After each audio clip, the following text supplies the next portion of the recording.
If there's one sauce that has a reputation for being difficult, a sauce that strikes fear into the hearts of chefs everywhere, it's Hollandaise. Now Hollandaise, just like mayonnaise, is a fat and water emulsion. Normally when you mix together fat and water, the fat's going to separate and float on top of the water in a greasy layer.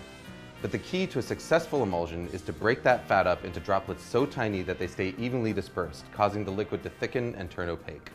Traditionally, the way that you do this is by whisking together egg yolks and lemon juice in a double boiler until they're hot and frothy, and then slowly whisking in butter in a thin and steady stream.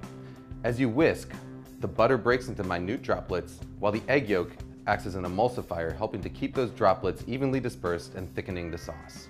What you get is a creamy, smooth sauce with a rich texture and mild flavor that's perfect for vegetables, fish, and eggs. But there's a lot of ways it can go wrong. If you don't whisk fast enough, or if you add your butter too fast, the sauce will end up greasy and broken. If you don't cook your eggs enough, it won't thicken properly, but if you cook them too much, you end up with broken scrambled eggs.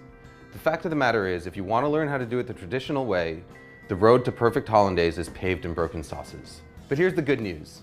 There's an alternative method that is completely foolproof, produces a Hollandaise that's every bit as good as the traditional version, and takes about a minute start to finish. All you need is a small pot, a glass measuring cup, and a hand blender with a cup that barely fits its head.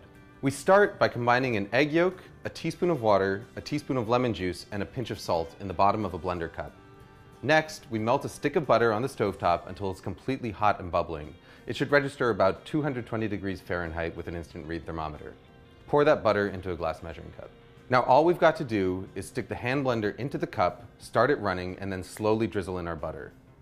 As the hot butter hits the eggs, they start to cook.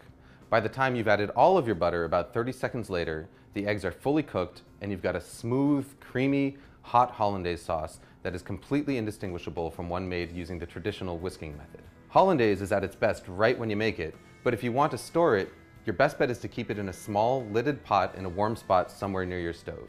Just make sure that you use it within a couple of hours. Food Lab signing out.